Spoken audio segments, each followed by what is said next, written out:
안녕하세요. 저는 40대 후반의 여자입니다. 근래 있었던 황당한 사건이 있어 이렇게 사연을 적게 되었어요. 평소 즐겨 듣던 채널이라 이번에 제 이야기를 들려드릴까 하고 보내보는데요. 저는 몇 달 전까지만 해도 지극히 평범한 가정의 전업주부였습니다. 어머니가 쓰러지시기 전까지는 말이죠. 평상시 건강하셨던 분이시라서 이렇게 일이 생길 줄은 꿈에도 몰랐던 일이었는데요. 여러분은 삶에 있어서 큰일을 겪어보신 적이 있으신가요? 저 같은 경우에는 어머니가 돌아가시면서 예상치도 못했던 일이 생겼어요. 정말 예상하지도 못했던 일이고 저에게는 마음이 아픈 일이라 꺼내기가 어려웠지만 용기를 얻어 이렇게 사연을 보내봅니다. 사람은 살아가면서 중요한 부분이 바로 건강이 아닐까 싶어요. 저도 운동이나 식단을 열심히 하면서 관리해주고는 있었는데 저희 엄마께서는 특히 저보다 더 열심히 운동을 하셨던 분이셨거든요. 그렇다 보니 자연스럽게 건강하게 지내는 것은 물론 아버지와도 사이가 좋으셔서 두 분이 등산을 가시는 일도 많았어요. 워낙 건강하게 지내시던 분이라 그런지 항상 엄마는 정말 오래 사실 거라고 생각하면서 살았거든요. 하지만 이번 일을 통해서 사람은 정말 어떻게 될지 모른다는 게 어떤 뜻인지에 대해서 이해를 할 수 있었어요. 그날도 평소와 같이 집안일을 하고 있는데 아버지께서 다급히 저에게 연락을 하셨습니다. 네, 아빠, 무슨 일이세요? 설거지 중이라 전화 못 받았어요. 지혜야, 얼른 성일병원으로 와야겠다. 네 엄마가 지금 일하다가 쓰러져서 의식이 없는 상태야. 나도 가고 있으니까 병원에서 보자꾸나. 엄마가요? 갑자기 이게 무슨 일이에요? 바로 갈게요. 저는 그 전화를 듣고 바로 뛰어나갈 수밖에 없었어요. 평소 건강하고 힘이 있던 엄마가 왜 갑자기 쓰러지셨을까? 혹시 사고가 있었던 것은 아닐까 하며 불안한 마음을 안고 도착한 병원에서는 생각지도 못한 이야기를 들었어요. 어머니께서 뇌혈관이 터지면서 쓰러지신 것 같아요.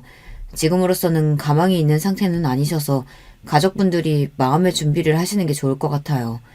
죄송합니다. 건강하시던 분이 갑자기 이렇게요? 선생님, 저희 엄마 좀 살려주세요. 이렇게 못 보내요. 죄송합니다. 의사 선생님의 절망적인 소리에 저는 소리를 내서 울 수밖에 없었고 곧이어 도착하신 아버지께서도 슬픔에 잠기셨어요. 그동안 행복하게 지냈던 저희 가정이 무너지는 느낌이 들더라고요. 제 연락을 받았던 남편도 곧이어 병원에 도착했습니다.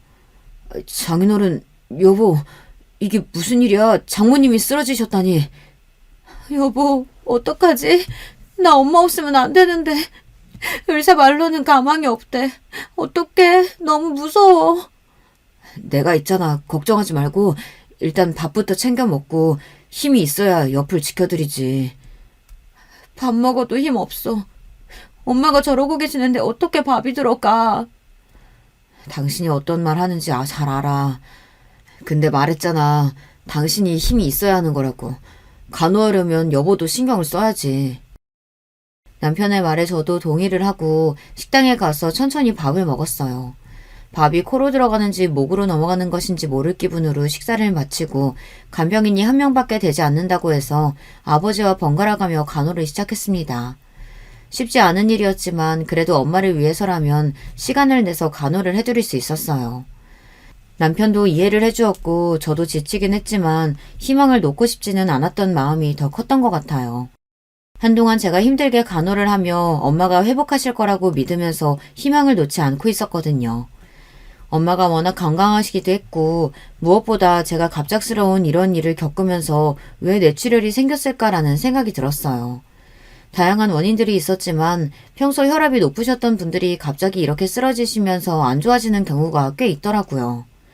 아버지께 물어보니 얼마 전부터 어머니가 두통이 있으셨다고 하셨고 혈압도 관리를 잘 하고 있었는데 갑자기 이렇게 된 게 속상하다고 하셨어요. 하지만 의사 선생님께서 엄마의 상태를 설명해 주시는데 그 말을 듣고 저희는 깜짝 놀랄 수밖에 없었어요. 어머님이 평소 질병이 있으셨는데 가족분들은 모두 알고 계셨나요? 그동안 혈압 말고는 다른 문제 없다면서 저한테는 얘기한 게 없어요. 아무래도 환자분께서는 당뇨도 있으시고 갑작스럽게 뭔가 피로가 높아지면서 뇌출혈이 생긴 것 같아요. 그럴 리가요. 그럼 저에게 말이라도 해줬을 텐데 몸이 많이 안 좋은 상태인가요? 혈관 상태도 좋지 않고 지금 상태로 봤을 때는 지켜봐야 할 것 같습니다. 그 뒤로 간호를 하면서 회복하길 바랬지만 저의 바람과는 달리 어머니께서는 하늘로 가셨고 정말 힘든 시간을 보냈던 것 같아요. 준비된 이별이 아니었고 급격히 안 좋아지셔서 돌아가신 거거든요. 어떻게 사람이 이렇게 빨리 떠날 수 있을까 싶을 정도로 이해가 되지 않았고 한참을 울면서 생활했던 것 같아요.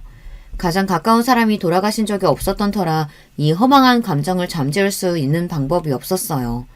주변의 위로 역시 제 마음속에 들리지 않았고 아버지께서는 한참을 술로 보내시더라고요. 정신이 들었던 건 엄마를 보내드리고 난 뒤 한 달 정도 지나고 나서 정신을 차려야겠다는 생각이 들었어요. 이대로 생활하는 것은 엄마께서도 원치 않으실 것 같았고 저 또한 가정이 있으니 정신을 차리고 살아야겠다는 마음뿐이었죠. 아버지께도 찾아가고 힘든 시간을 함께이기에 나아가며 회복하기 위해 여행도 가고 울고 웃으며 시간을 보냈습니다. 아직 엄마가 떠나셨다는 게 믿기지 않네요. 그러게 말이다. 2달 사이에 많은 일이 있었구나. 그래도 이 시간을 보내면서 엄마를 위해서라도 제대로 살아야겠다는 생각을 했어요. 앞으로는 슬픔에만 빠져있지 않으려고요. 당장은 힘들겠지만 시간이 약이라는 말이 있잖니. 엄마도 위에서 다 보고 계실 거야. 제가 아빠께도 자주 찾아뵐게요. 장인어른 걱정 마세요. 제가 잘 챙기겠습니다. 그래 강서방. 지금도 잘하고 있어. 그간 병간호하느라 많이 신경 썼지? 고생했다. 서로를 다독이며 위로했고 저희는 더 단단해지는 것을 느낄 수 있었어요. 직접 겪어보니 부모님을 보낸다는 것은 마음속에 큰 구멍을 안고 사는 것과 같더군요. 아무리 노력해도 채워질 수 없는 부분들이 있었어요. 그래도 남편과 아버지께서도 저를 위해서 위로도 더 해주셨고 시간이 가면 갈수록 저도 조금씩은 나아지고 있다는 것을 느낄 수 있었어요. 엄마의 유품을 정리할 때까지만 해도 제가 정신이 없던 터라 아버지와 남편이 거의 다 했던 상태였는데 그제야 현실적으로 생각이 들더라고요. 부의금부터 시작해서 정리해야 할 것들이 산더미라는 것을 알았는데 아버지께서 그동안 다 해오셨던 것이었어요.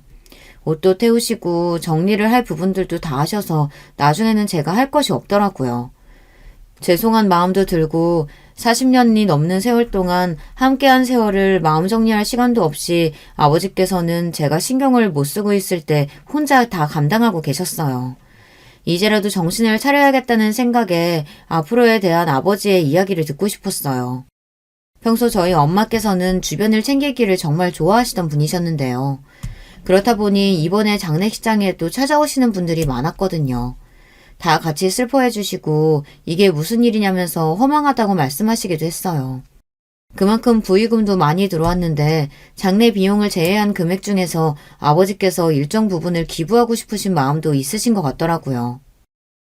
엄마가 그래도 가시는 길은 안 해로우셨을 것 같아요. 그날 많이 와주시기도 했고 부의금 봉투만 해도 엄청나잖아요. 아버지는 어떻게 하고 싶으세요? 아빠는 평소 엄마가 주변 챙기는 걸 좋아했잖니. 그래서 일중 부분은 기부를 하는 게 어떨까 싶다. 주말마다 가던 시설 있으니 거기에 연락해 보려고 하는데 너는 어떠니? 저는 좋아요. 엄마가 하늘에서도 기뻐하실 것 같고요. 그리고 일정 부분은 너한테 보내주마. 내 앞으로 온 것도 있고 정리해서 이번 주 내로 보내도록 할게. 네, 아빠 건강 챙기시고 또 연락드릴게요. 꽤 많은 금액이 들어와서 어떻게 사용하면 좋을까 싶었는데 저도 그 부분에 동의했어요. 그리고 집은 어차피 아버지 명의로 되어 있는 곳이라서 혼자서 지내기로 하셨고 엄마의 물품을 준비하시면서 힘들기도 했지만 그래도 처음보다는 힘들지 않으시다고 말씀을 해주시더라고요. 아마 외동딸인 제가 너무 힘들지 않도록 마음을 덜어주시기 위해 그런 말씀을 하신 것 같아요. 제가 외동이다 보니 주변 형제들이 없는 편이라 항상 엄마와 친구처럼 지내는 관계로 살았기 때문에 저에게 엄마의 죽음은 단순히 부모님이 돌아가셨다는 느낌이 아니라 제 친한 친구를 잃은 듯한 느낌을 받을 수밖에 없었는데요. 그만큼 힘든 시간을 보냈는데 아버지께서도 힘든 와중에 제 생각을 해주셔서 또 거기에 부모님 마음에 대한 감사와 앞으로 제가 더 잘 살아야겠다는 생각이 들었어요. 엄마와 함께 갔던 카페에 가서 혼자 시간을 보내기도 하고 제 나름대로 애도하는 시간을 가지기 시작했는데요. 남편도 제 시간을 존중해주고 조금씩 나아지는 것을 느낄 수 있었어요. 사실 완벽하게 나아지는 건 없는 것 같지만 그래도 전에는 슬픔에만 잠겨 있었다면 지금은 추억하며 엄마가 좋은 곳으로 가셨기를 생각하며 제 생활에 집중할 수 있게 되더라고요. 시간이 약이라고 하는 부분에 있어서 어떤 의미인지 제대로 느끼는 일이었던 것 같아요. 평상시에 아버지와도 가깝게 지냈던 터라 같이 여행도 다니고 여유롭게 시간을 보내다 보니 전보다는 마음이 더 편해질 수 있었는데요. 아버지께서도 너무 힘들어 하시진 않을까 싶었는데 다행히 잘 적응하고 계신 것 같았어요. 혼자 계시다 보니 걱정되는 마음이 앞서서 자주 찾아뵀었는데 요즘에는 오면 귀찮다고 오히려 오지 말라고 하시더라고요. 다행히 가족들이 모두 이전의 생활을 찾아가고 있었어요. 엄마가 없다는 건 슬프지만 그래도 이 시간을 견뎌내며 가족끼리 더욱 단단해졌다고 해야 할까요? 갑작스럽게 일하는 일로 인해 서로 힘든 시간을 보내긴 했지만 남편도 옆에서 잘 챙겨주는 걸 보니 제가 결혼을 헛되이 하지 않았다고 느껴졌거든요. 남편은 제가 병원에 있을 때도 꼬박꼬박 저를 챙기던 사람이었어요. 계속해서 저를 돌봐주고 괜찮냐고 물어보면서 가끔 병원에 와서 교대도 해주며 저에게 밥이라도 먹고 오라고 이야기를 해주던 사람이었어요. 사실 본인의 부모님도 아닌데 이렇게까지 챙길 줄은 저도 몰랐거든요. 사위이긴 하지만 그 이상으로 가족보다 더 잘해주는 모습을 보니 저도 남편에게 고마움을 느꼈던 것 같아요. 남편의 소중함도 느끼고 요즘에는 힘든 시간을 보낸 이후 제 할 일을 하며 생활하고 있는데요. 그동안 엄마 병원에 다니면서 못해줬던 집안일도 열심히 하고 남편을 위해 식단도 신경 쓰면서 더 잘해주게 되더라고요. 앞으로도 제 옆에 평생 남을 사람인 만큼 이번 기회로 더 느끼게 되었던 것도 있었어요. 남편도 엄마가 돌아가시고 나서 한참 동안 말이 없었고 아무래도 갑자기 쓰러지셔서 돌아가신 거라 남편도 많이 당황했던 것 같아요. 저도 갑작스러워서 힘든데 남편은 오죽하겠어요. 그래서 그때는 서로 위로하면서 보내는 시간이 대부분이었고 또 남편이 제가 힘들어할까봐 혼자만의 시간을 준 것도 있어서 저도 개인적인 시간을 가지라고 남편에게 그동안 모아두었던 돈을 조금 보태 여행을 보내주기로 했어요. 지금은 흐트러져 있던 생활들이 다 정리되며 평소처럼 잘 지내고 있던 와중에 남편에게 배신감을 느낀 사건이 벌어졌어요. 얼마 전 가족 모임에 있었던 일이 있었는데 시어머니가 저희 앞으로 폭탄 발언을 하신 것이었어요. 사부인이 그렇게 되신 건 정말 안타까운 일이지만 그래도 우리 지혜가 힘내면서 살았으면 좋겠다. 어머니 감사해요. 그때 장례식장에서 정신이 없어서 인사도 못 드렸는데 찾아와 주셔서 감사했습니다. 당연히 우리가 가봐야지. 혼자서 그 모든 걸 어떻게 감당하겠어? 아버지께선 요즘 괜찮으시니? 네, 전보다는 많이 나아지신 것 같고 틈틈이 제가 찾아뵙고 있어요. 너도 괜찮아 보여서 다행이다. 다른 건 아니고 그날 보니 사람들이 꽤 북적이던데 사부인께서 인간관계를 잘 쌓으셨나 보다. 네, 엄마께서는 워낙 주변을 잘 살피던 분이시라서 친구분들도 많고 모임도 자주 가셨어요. 그래서 그날 많이 찾아주신 것 같더라고요. 그럼 부의금도 어느 정도 두둑하게 들어왔겠구나? 저는 거기서 깜짝 놀랄 수밖에 없었어요. 저희 엄마의 부의금을 이야기하시니 당황스럽기도 하고 그걸 왜 궁금해 하시는지도 몰랐거든요. 제 가족의 일을 함께 슬퍼해 주시고 찾아와 주시는 건 감사했지만 부의금에 관해 물어보시는 건 아니라고 생각했거든요. 어머니 부의금 관련해서는 제가 말씀드릴 게 없어요. 이미 저희 아버지가 어떻게 할지 상의도 끝났고요. 그걸 왜 남편 상의도 없이 그렇게 하니? 아무리 그래도 시댁이랑도 같이 이야기를 해봐야 하는 거 아니야? 아니죠. 어머니, 이런 부분을 왜 이야기하면서 저희 엄마한테 들어온 부의금을 공유해드려야 하는지 잘 이해가 안 가요. 아무리 그래도 그렇지. 사부인께서 누워 계실 때 태훈이가 가서 얼마나 많이 도와드렸니? 그러면 적어도 그런 상의는 남편과 같이 해야 되는 거 아니냐고. 남편한테는 공유해줄 수 있는 부분이라고 생각이 들지만 이 문제로 왜 어머니께서 이렇게 화를 내시는지 잘 모르겠어요. 그날 식사 이후에 있었던 대화를 통해 알게 된 사실은 시어머니께서는 저희 엄마의 부의금을 가지고 식당을 오픈하려고 하셨던 것이었어요. 듣자마자 저는 어이가 없을 수밖에 없었고 남편을 바라보니 제 눈을 피하더라고요. 그래서 그날 저녁 바로 집으로 돌아와 남편에게 상황에 대해서 설명해보라고 했습니다. 어머님이 저렇게 말씀하신 거 당신은 이미 알고 있었던 거야? 미안해. 나도 미리 말하고 싶었는데. 근데 솔직히 이 부분에 대해서 나랑 상의 없이 장인어른과 그렇게 정할 줄은 몰랐어. 엄마 말도 틀린 건 아니잖아. 그게 무슨 소리야? 지금 어머니 말씀이 맞다는 얘기야? 아니 그렇잖아. 내가 논 것도 아니고 어머니 쓰러지셨을 때 바로 달려갔지. 간호해드리는 것은 물론 너까지 신경 써줬는데 나도 어느 정도 부의금에 대해서는 받을 만한 자격이 있지 않아? 남편의 말에 저는 어이가 없을 수밖에 없었어요. 그동안 저를 잘 챙기고 엄마 간호를 도와준 게 부의금 때문이었나 생각이 들 정도로 실망스러운 말을 하더라고요. 당신이 엄마 간호 도와주고 나 챙겨준 거 정말 고맙게 생각하고 있어. 하지만 그 모든 게 부의금 때문이라는 소리로 들리는데 어떻게 나한테 그럴 수가 있어? 아니 왜 말을 그렇게 해? 내가 돈 노리고 지금 너한테 잘해줬다는 소리야? 아니 당신 말이 좀 그렇잖아. 어떻게 그 부분에 대해서 본인 것이 있을 거라고 생각할 수가 있어? 그니까 당신은 아예 내 생각은 하지도 않았다는 소리네. 지금 그럼 도와주는 게 당연하다고 생각하고 있었어? 엄마 그렇게 돌아가시고 나서 나 잘 챙겨준 거 고맙게 생각하고 있어. 물론 그 전 일들도 모두 다. 하지만 그렇다고 부의금과 관련해서는 당신이랑 나눠야 한다는 생각은 하지 않았어. 그러니까 너는 지금까지 내 생각은 전혀 하지 않았다는 거네. 아니 왜 말이 그렇게 되는데. 도대체 그리고 그 돈은 엄마한테 들어온 돈인데 그걸 왜 당신과 어머님이 이야기하는 건지 모르겠네. 남편의 말을 듣고 나서 더 어이가 없었던 것 같아요. 대화도 되지 않고 제가 무조건 줘야 했어야 했나요? 근데 여기서 남편 앞으로 들어온 부의금이 있지 않냐고 생각하시는 분들이 있을 것 같은데요. 그 부분의 경우 남편은 지인들이 많지 않은 편이라서 오시는 분이 없었거든요. 그리고 그 돈은 남편 앞으로 온 것에 대해서 다 제가 처리해 줬어요. 제가 아무것도 안 해준 게 아니라 그 부분은 다 챙겨주되 자기에게 부가적인 것을 왜 주지 않느냐는 이야기였던 거죠.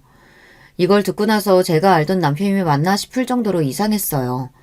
왜 돈을 탐내는지를 이해할 수가 없었고 어머니는 그 뒤로 저에게 연락하시면 정말 도와줄 생각이 없는지 계속 물어보셨어요.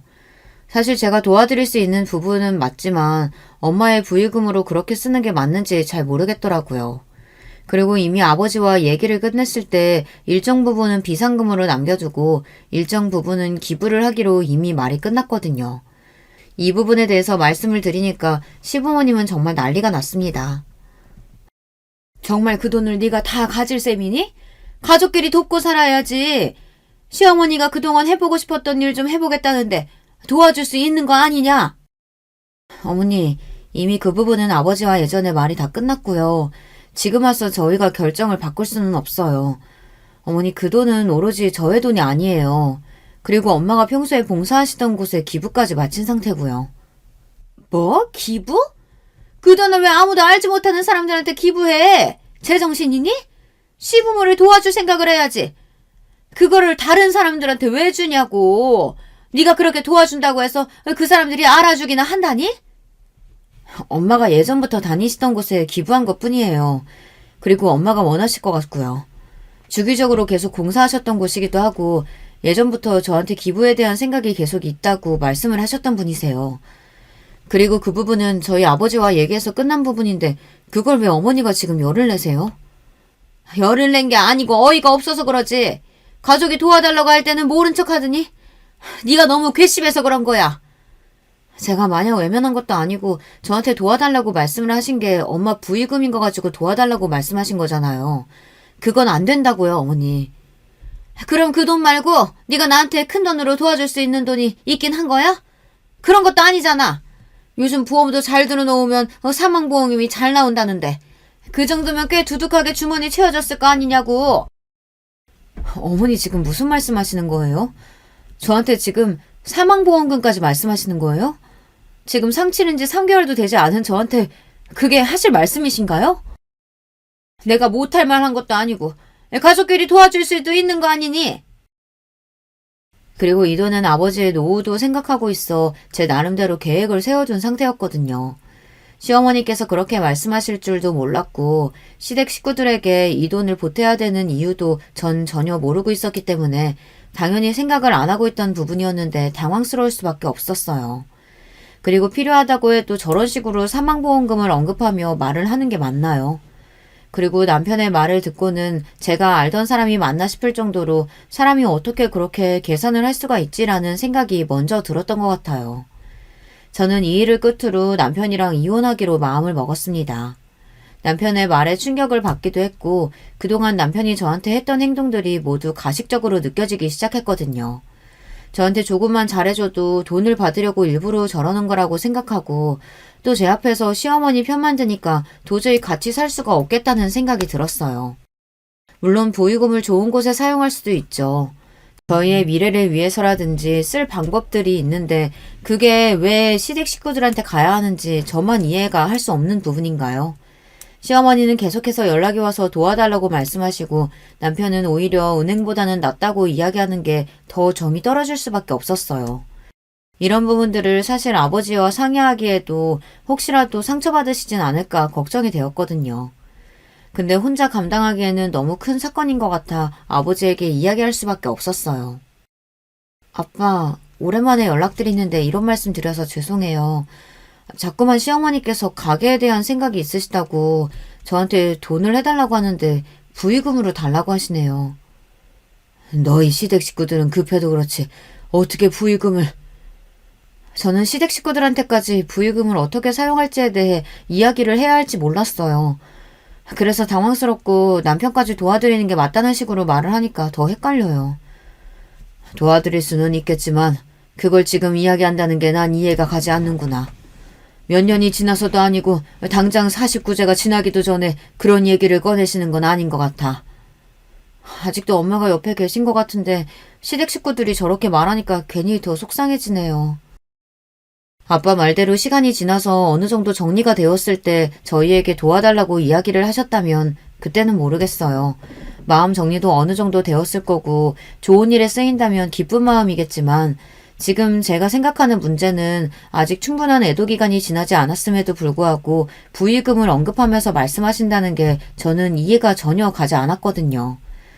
한동안 계속된 부의금 타령에 저는 지칠 대로 지치게 되었고 이 부분은 더 이상 언급하고 싶지 않아서 남편에게 한 번만 더 이야기를 한다면 더 이상 봐주지 않겠다고 했어요. 더 이상 부의금에 대해서 이야기하지 않았으면 좋겠어. 그 부분은 아빠랑 이미 끝난 부분이야. 그럼 네 몫으로 남겨둔 거 얼마 있을 거 아니야. 그거 나한테 줘. 그 돈이 왜 당신 돈이야. 솔직히 막말로 어떻게 쓸지 어떻게 알고 그걸 줘. 남편이 달라고 하면 잔말 말고 줄 것이지. 이것저것 따지면서 어머니가 돌아가시면서 남긴 거 있다고 유세 부리는 거야? 지금 나한테 유세 부린다고 했어? 지금 유세 부리는 사람이 누군데? 그 말을 끝으로 남편은 나가버렸고 그 뒤로는 다른 연락을 받지 못했어요. 이제는 포기를 했을 거라고 생각하고 저는 그냥 돌아올 때까지 마음 편하게 있으려고 했는데요. 3일 정도 지났을까 시부모님을 모시고 남편이 들어왔더라고요. 어머님, 아버님 여기까지 어쩐 일이세요? 예, 다 듣고 왔다. 남편이 큰일을 하고자 하면 도와줄 것이지. 네가 무슨 도움이 필요하다고? 지금 그 큰 돈을 네가 가지고 있는 거니? 왜 제가 가지고 있는 돈을 가지고 이렇게까지 해야 하는지 모르겠어요. 어머님이야말로 너무하신 거 아니에요? 아들이 필요하다고 하면 어머니가 보태주시면 되잖아요. 그리고 애초에 시작은 어머니 가게 때문에 시작된 일인데 왜 제 탓을 하세요? 며느라, 말이 심하구나. 그래도 우리가 식구인데 식구끼리 돕고 살아야지.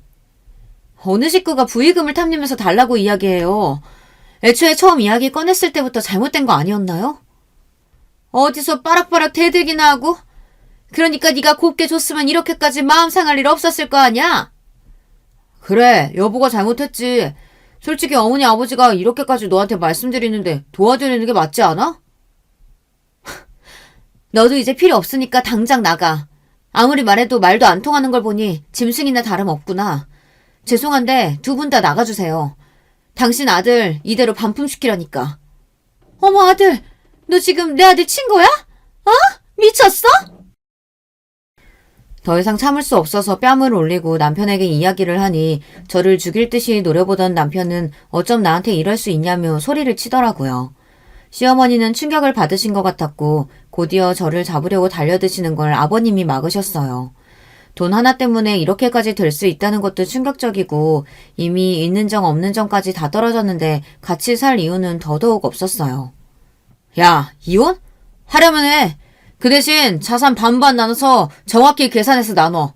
부의금도 마찬가지야. 아니, 그럴 일 없어. 재산 분할은 변호사 통해서 할 거고 부의금까지 너한테 나눠줄 이유는 없지. 네가 아주 돈독이 제대로 올랐구나. 그러니까 지금까지 그 큰 돈을 나한테 말도 안 하고 혼자 가지고 있었지. 당신 통장 조회도 해본 거야? 내가 네 남편인데 그 정도도 못 해보겠어? 그 뒤로 남편은 저에게 되지도 않을 것을 요구하며 이혼을 요구했습니다. 저한테 이렇게 이혼할 거라면 제대로 재산 분할이라도 하라며 이야기를 하더라고요.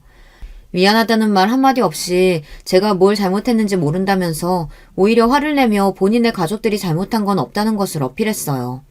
아직도 잘못이 없는 것이라고 생각하는 것을 보면서 이해할 수 없었고 어떤 것이 문제인지를 정확하게 모르는 사람들에게 그 부분을 설명하는 게 더 힘든 일이더라고요. 나 진짜 너무 힘들어. 부의금을 꼭 시댁 식구들이랑 나눠야 되는 거야? 에? 그게 무슨 소리야? 나는 우리 집에서만 장례 비용이랑 빼고 정리했는데? 나도 그런 줄 알았어. 그래서 엄마가 평소 봉사하시던 곳에 기부도 하고 이번에 정리를 싹 해두었는데 시댁에서 아주 난리가 났어. 시댁이 장례 비용이라도 대준 거야? 아니면 남편 이름 앞으로 온 건 다 줘버리지. 당연히 그렇게 했지. 근데 갈수록 요구가 심해져. 심지어 어머님 가게를 부의금으로 하자고 했다니까? 야, 아무리 그래도 너네 어머니 돌아가신 지 얼마나 됐다고. 심하네. 주변 사람들에게 이야기를 해보니 미친 거 아니냐면서 저한테 언제까지 참을 거냐며 이야기를 했었는데 그동안 남편이 엄마를 간호해주고 저를 챙겨줬던 것에 참고 있었던 것도 있었거든요. 하지만 이렇게 된 이상 가정을 더 이뤄갈 생각도 없었고 이미 정이 떨어진 마당에 신뢰를 다시 쌓는 것도 어려운 일일 것 같았어요. 그래서 아빠에게 얘기도 말씀을 드리고 이혼하겠다고 하니 놀라신 것 같아 상황도 설명을 해드렸어요. 여러분들이 생각하시기에는 이혼까지 갈 문제는 아니라고 보시나요? 하나밖에 없는 엄마가 갑작스럽게 돌아가셨는데 그 돈으로 가게를 차리겠다고 하는 시대, 어느 누가 이해를 할 수 있을까요? 정중히 거절해도 돈을 탐내니 어쩔 수 없었어요. 저는 장담하지만 대부분의 사람들이 동의하지 않을 거라고 생각해요. 왜냐하면 돌아가신 지 얼마 되지도 않았고 시간을 가지지 않은 채 그렇게 물질적으로만 생각한다는 게 이해를 할 수가 없었거든요. 그렇게 남편과 이혼을 준비하게 되고 저는 제 돈을 지키기 위해 변호사 사무실을 찾았어요. 재산 분할 같은 경우에도 남편이 사실 가져갈 게 없었기 때문에 혹시 무언가를 나눠야 하나 싶었거든요. 집도 제 명의로 되어 있고 결혼할 당시에 남편이 가지고 왔던 건 금전적으로 계산을 해서 주는 게 나을 것 같아서요. 이런 부분들을 정리해서 남편에게 말해주니 그때는 아차 싶었는지 저한테 싹싹 빌며 이야기를 하더라고요. 이혼 서류 보이지? 그거 확인하고 작성해. 당신 정말 이렇게까지 해야겠어? 힘든 시기 같이 버텨줬던 사람에 대한 예의가 아니지. 지금 예의를 안 지킨 사람이 누군데 그런 말을 하는 거야. 적어도 충분히 엄마를 애도하고 나중에 이야기를 해서도 늦지 않았을 부분이었어. 그럼 어떡해. 이미 엄마가 그때 계약을 하고 다 와버렸다는데 이제 와서 하지 말라고 할 순 없고 우리 돈도 많이 들어갔단 말이야. 이미 돌아가시고 난 뒤 바로 계산이 끝난 거라고? 어떻게 그럴 수가 있어? 여보, 내가 전에도 이야기했지만 살 사람은 살아야지. 이건 기회라고. 이왕이면 여유 있을 때 시작하는 게 좋잖아. 말한다고 다 말이 되는 줄 아나 본데 지금 당신이 나한테 얼마나 상처 주고 있는지 알아? 상처는 나도 받았어. 어떻게 당신이 우리 가족을 이렇게까지 생각을 안 할 수가 있냐? 내가 언제 생각을 안 해줬는데 그동안 내가 시댁에 했던 건 아무것도 아니라는 소리야 지금? 그게 아니고 장모님이 돌아가신 이후에 말이야. 그러니까 네 말은 그거잖아. 도와주지도 않고 그 돈을 혼자 먹으려고 하니까 배가 아픈 거잖아 지금. 내가 언제 배가 아프다 그랬어? 그냥 서로 돕고 살면 좋다는 거지. 나는 그 돈 너희 가족한테 쓸 생각 1도 없으니까 서류에 사인하고 법원에서 봐. 자기야, 진짜 이번에 계약금 못 돌려받으면 우리 길바닥에 나가야 할 수도 있어. 그만큼 큰 문제야, 어? 현실적으로 생각해봐. 우리가 밖에서 나가 살 순 없잖아. 무슨 소리야? 우리가 혹시 바닥에 나앉아야 한다니? 난 당연히 여보도 도와줄 줄 알고 우리 집 담보대출도 조금 받아놨지. 그게 다 가게 보증금으로 들어가 있는 상태고. 2억 없으면 우리 부모님도 그렇고 내가 들어간 돈도 다 벌어야 될 수도 있어. 제발 나 좀 도와줘. 상황을 파악하고 나니 엄마가 아팠을 당시에 남편이 이것을 부모님께 알렸을 때 반응이 정말 대박이더라고요. 남편이 이야기를 해준 부분인데 듣자마자 소름이 돋을 수밖에 없었어요. 이 대화는 저희 어머니가 쓰러지셨을 당시에 있었던 대화인데요. 어떻게 방법은 없는 거래? 갑자기 이게 무슨 일이야? 그러니까 나도 안타까워 죽겠어. 지혜도 안쓰럽고. 예, 그러면 사망보험금은 얼마나 나온다니? 요즘 보니까 보험도 잘 돼 있고 부의금도 꽤 들어올 것 같은데. 엄마, 지금 그게 무슨 소리야. 돌아가시지도 않았고 그럴 일도 없어. 혹시라도 돌아가시게 되면 네 와이프 몰래 가게 오픈 부의금 받아서 해버리자. 엄마 진짜 미친 거 아니야? 아무리 그래도 그렇지. 얘 잘 생각해봐. 너희 집 대출도 껴있어. 어떡할 거니? 현실적으로 바라보란 말이야. 남편은 시어머니의 말을 듣고 나서 처음에는 어이가 없다고 생각했는데 돌아가시고 난 뒤에 정말 현실적으로 생각을 할 수밖에 없었다고 해요. 이게 말이 되는 소리입니까? 남편의 이야기를 듣고 나서는 더 시댁 식구들을 이해할 수 없었어요. 돌아가시기 전에도 그런 생각을 했다는 것 자체가 역겨웠거든요. 그래서 저는 그때 남편에게 선택지를 주었어요. 이혼을 할 것인지 아니면 시부모님과 연을 끊고 살 것인지에 대해서 말이죠. 물론 시어머니의 말씀을 듣고 흔들렸던 남편이 미운 것도 맞지만 남편은 다시는 돈에 대해 일절 말하지 않고 미안한 만큼 앞으로 더 잘하겠다고 했어요. 또 시부모님과도 이 문제를 해결하겠다며 저를 데리고 바로 시댁으로 향했습니다. 어머니 아버지, 사실 그동안 우리가 되도 않는 이야기 가지고 지혜 괴롭힌 거 맞잖아요. 이건 아닌 것 같아요. 그게 무슨 소리야? 당장 그럼 계약금 묶인 건 어떡하려고? 그건 우리 가족이 해결해야 할 문제고요. 지혜는 더 이상 여기에 끌어들이지 않으셨으면 해요. 계속 이런 문제로 트러블 생긴다면 저는 부모님과의 연을 끊겠습니다. 예, 네가 어디서 무슨 말을 듣고 왔는지 모르겠는데 그런 말 함부로 하는 거 아니다. 부모 앞에서 연을 끊겠다고 이야기하는 게 제정신이야? 아무리 그래도 그렇지. 우리가 그동안 심했던 건 인정하마. 하지만 그렇다고 부모님 앞에서 이렇게 말하는 건 아니지. 앞으로 금전적으로 도와드릴 일 전혀 없을 거고 이건 시부모님뿐만 아니라 친정도 마찬가지예요. 그렇게 남편이랑 이야기를 마치고 돌아오는 길에 진지하게 저를 향해서 사과를 하는 모습을 보고 그동안 반성했다는 걸 느낄 수 있었는데요.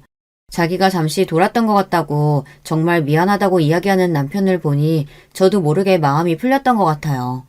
물론 제가 힘들었던 마음이 다 풀릴 정도로 상황이 좋아진 것은 아니지만 제 몰래 받았던 대출은 본인이 갚겠다고 각서까지 쓰더라고요. 그 뒤로는 전혀 문제가 될 게 없을 거라고 생각했어요. 하지만 그랬다면 제가 이렇게 사연을 보내진 않았겠죠. 2-3달 정도는 평화롭게 지나가는데 얼마 전 남편이 시어머니와 통화하는 모습을 보고 난 뒤로 있는 정까지 다 떨어지게 되었습니다. 그날은 제가 장을 보고 집에 일찍 들어왔을 때 남편이 조퇴를 했는지 집에서 통화를 하고 있는 게 들리더라고요. 그렇다니까. 조금만 있으면 아마 내가 달라고 안 해도 힘들어하는 걸 보면 바로 줄 거야. 그 사람 내가 힘들어하는 건 견딜 수 없을 거거든. 야, 그러면 네 빌린 돈 다 내고 돈 좀 남으면 동남아 여행이라도 가보자. 거기 여자들이 진짜 죽인대. 오, 동남아? 좋지. 야, 말도 마. 받는 돈만 해도 엄청날 거야. 걔 진짜 돈 많거든. 지금 통장 조회해봤는데 어마어마하더라. 그 돈을 혼자 쓰려고 했다니 괘씸하기도 하네. 야, 그래도 네 장모님 목숨값인데 그렇게 탐내도 되는 거냐. 아무튼 난 뭐래도 좋다. 조만간 술 한잔 하자. 그래, 들어가라. 충격적이지 않을 수가 없는 대화 내용을 듣고 나서는 당시에는 아무 말도 못하고 남편이 하는 말만 녹음하고 있었어요. 제가 남편이랑 이혼할 당시에 들었던 얘기 중에서 증거는 꼭 남겨두는 게 좋다는 게 떠올라서 그 말을 듣고 있던 와중에도 녹음 버튼을 누르게 되더라고요. 아마 남편이 저에게 사과를 했던 것은 저를 꼬드겨서 나중에는 돈을 받을 수 있을 거라고 생각을 했던 것 같아요. 저는 그때부터 제대로 복수를 해야겠다고 결심한 뒤 어떻게 하면 제대로 나락을 보낼 수 있을지에 대해 생각을 해봤어요. 그러다가 딱 생각이 들었던 부분이 바로 무리하게 투자를 시켜보는 건 어떨까라는 생각이었거든요. 아무래도 시댁 식구들과 남편은 그동안 가게 오픈을 하고 싶어 하기도 했고 좋은 자리가 있다고 하면 바로 미끼를 물 수 있을 것 같았거든요. 여보, 이번에 좋은 상가 자리 있다고 하는데 혹시 관심 있어? 에이, 상가라니. 그동안 내가 당신한테 속썩인 게 상가 때문인데 괜찮아. 다른 건 아니고 이번에 들어가면 그냥 대박인 곳이 있다고 정보를 들었거든. 혹시 관심이 있나 하고. 나야 뭐 관심은 항상 있지. 우리 엄마가 가게 하고 싶어 했잖아. 내가 그 뒤로 일부러 말을 안 했는데 사실 엄마가 아직 가게에 대한 생각을 못 접으신 건 맞는 것 같긴 해. 물론 당신한테 해달란 소리는 아니야. 우리 가족이 알아서 해야 할 일인 거지. 어머님 아직도 가게 하고 싶다고 하신다고? 그때 계약금은 다 어떻게 했어? 아, 그게 아버지 퇴직금 받아서 다 메꿨어. 걱정하지 마. 관심 있으면 어머님이랑 한번 얘기해보는 게 좋을 것 같은데 건너 들어보니까 들어가기만 해도 매출이 보장된다더라고. 그래? 그럼 한번 내가 어머니랑 이야기해볼게. 근데 당신 상가 쪽으로는 아예 관심도 없는 사람이 어쩐 일이래? 아니, 우리도 슬슬 미래를 준비해야 하고 가지고 있는 돈 굴리기에는 상가 쪽이 좋잖아. 제가 관심이 있다고 하니 남편도 적극적으로 상가를 어필하면서 그 뒤로는 한번 자리를 구해보는 것도 괜찮을 것 같다고 이야기하더라고요. 저는 부동산에 대해서 아는 점이 많지 않다 보니까 주변 지인들에게 물어보니 진짜 좋은 자리와 안 좋은 자리에 대해서 알려주더라고요. 그래서 남편에게는 안 좋은 자리를 좋은 구역이라고 이야기하면서 자리를 직접 보러 가게 하기도 했어요. 안 좋은 자리라고 해도 지리적으로 봤을 때는 부족함이 없는 곳이었기 때문에 남편을 속이기 딱 좋은 곳인 것 같더라고요. 그래서 남편은 직접 어머니와 같이 가게를 하려고 보니 괜찮은 곳으로 느껴졌는지 이왕이면 크게 자리를 잡는 게 좋을 것 같다고 이야기하며 조금 무리를 하는 게 보였어요. 제가 봐도 그 상가는 생각보다 위치도 괜찮아 보였고 주변에 아파트 단지가 있는 게 아니라 고정적인 수요는 기대해보긴 어렵겠더라고요. 하지만 남편은 뭐가 그렇게 좋은지 싱글벙글이었어요. 당신 너무 무리하는 거 아니야? 이렇게 하면 달마다 나가는 돈도 무시하지 못할 텐데. 괜찮아. 그만큼 매출이 들어올 거라고 생각해야지. 그리고 원래 시작은 마이너스부터 하는 거라고 했어. 잘 됐으면 좋겠다. 어머니가 직접 운영하고 싶어 하셨잖아. 그래서 이번에 조금 무리한 것도 있고 사실 아직 부족한 게 있긴 한데. 응? 뭔데? 이번에 계약금 내고 나니까 미리 사야 되는 것들을 아직 못 사서 돈이 조금 모자라네. 당신이 좀 도와줄 수 있어? 얼마나 도와주면 되는데? 앞으로 매출이 어떻게 나올지 모르니 미리 비상금도 있으면 좋을 것 같은데 한 5천 정도? 그래? 알겠어. 도와줄게. 여보 정말 고마워. 내가 가게 잘 되면 앞으로 잘할게. 여보 그럼 직장은? 회사 일은 관두는 거야? 안 그래도 이번에 퇴사한다고 이야기했어. 당신도 이해해줄 수 있지? 아, 그래? 그래도 나랑 상의는 하고 그만두지. 이제 가게 잘 돼서 직장인 월급보다 훨씬 더 많이 벌 텐데 확신이 있으니까 그만둔 거야. 그 말을 듣고 나선 더 이상 해줄 말이 없었어요. 잘 다니는 직장을 그만둘 거라고는 생각도 못했던 부분이거든요. 아무튼 남편은 제가 알려준 상가 자리를 매입했고 돈을 빌려주겠다고 했지만 저는 그 약속을 이행하지 않았어요. 계약하는 날이 다가오자 남편은 저에게 전화하면서 돈을 주냐고 닥달을 하기 시작했는데요. 오늘 계약 날인 거 알지? 잔금도 내야 하고 이것저것 사야 하는데 돈은 언제 될까? 무슨 돈? 나한테 맡겨둔 돈이라도 있어? 아니 당신이 나한테 5천만 원 빌려주겠다고 했잖아. 아 미안. 그건 안 될 것 같아. 아니 그게 이제 와서 무슨 소리야? 나도 당신 말대로 미래를 준비하려고 건물 좀 사다 보니까 돈이 별로 안 남네. 뭐? 네가 건물을 샀다고? 빌려준다고 한 거야. 빌려줘야지. 이제 와서 그러면 어떡해? 5천 정도는 당신이 충분히 마련할 수 있잖아. 그리고 앞으로 나한테 연락 안 했으면 좋겠어. 그게 무슨 소리야? 연락하지 말라니. 말 그대로야. 당신이랑 같이 살 이유가 없어졌어. 생뚱맞게 그게 무슨 소리야? 당신 얼마 전에 당신 친구랑 전화하면서 이런 얘기 했었지? 내가 당신이 힘들어하면 무조건 돈을 보태줄 거라는 말. 솔직히 힘들어하면 당연히 도와주겠지만 당신은 여전히 나를 돈으로 보고 있더라. 여보, 그건 그냥 친구랑 농담한 거야. 남자들이 원래 그런 농담을 좀 해. 누가 자기 와이프를 지갑처럼 여기면서 친구한테 그런 식으로 말을 해. 난 도저히 같이 못 살겠으니까 앞으로 잘 살아보고 가게 준비 잘해. 아니, 당장 돈이 없는데 오픈은 어떻게 해? 이럴 줄 알았으면 나도 데뷔를 했을 텐데 오픈에 필요한 것들 조금만이라도 도와주면 안 돼? 내가 엄마한테 그런 소리 떵떵 쳐놨단 말이야. 그건 앞으로 당신이 해결할 문제지. 그리고 혹시나 해서 하는 말인데 건물 같은 건 넘볼 생각도 하지 마. 그동안 그렇게 돈을 안 주려고 하더니 결국 네 입에나 채우려고 그런 거였구나. 저는 그대로 이혼 서류를 준 채 밖으로 나왔어요. 그 집은 제 명의가 아니었기 때문에 주변에 구해둔 아파트로 들어가게 되었어요. 하루가 멀다 하고 남편은 저에게 전화 문자를 하며 제발 한 번만 용서해달라고 했고, 그동안 남편에게 정이 제대로 떨어졌던 저는 더 이상 이혼을 미룰 수 없었어요. 절차대로 이혼을 준비하게 되고 처음에는 힘이 드는 시간이 있긴 했지만 저를 돈으로 보는 사람과 더 이상 같이 살 수는 없었기 때문에 마음을 다잡으면서 시간을 보내봤는데요. 얼마 전 접하게 되었던 소식으로는 남편이 오픈했던 가게는 생각보다 잘 안 되었고 오히려 빚만 떠안게 되었다는 소식을 듣게 되었어요. 아무래도 저희가 동창이다 보니 주변에 자연스럽게 이야기가 들리는데요. 저희가 이번에 이혼한 거를 아는 친구들은 몇 없었거든요. 아는 친구들은 저를 위로하며 오히려 잘 됐다고 이야기를 해주고 저도 더 이상 돈 때문에 스트레스를 받지 않으면서 생활하고 있는데요. 그 뒤로도 남편은 지속해서 저에게 연락하며 돈이 많으면 도와줄 수도 있지 않냐고 이야기를 하며 차용증을 쓸 테니 돈을 좀 빌려달라는 연락을 지속해왔어요. 그래도 몇 년 동안 함께한 사람인데 아직까지 돈으로 보고 있다는 것도 참 씁쓸하기도 했네요. 그렇게 망했는데도 아직까지 사업을 고집하는 것을 보니 정신을 차릴 것 같지 않아 보여요. 그리고 시어머니도 마찬가지로 이혼하겠다고 하니 노발대발하며 연락을 해오셨는데요. 그대로 차단하고 무시하니까 더 이상 오진 않았어요.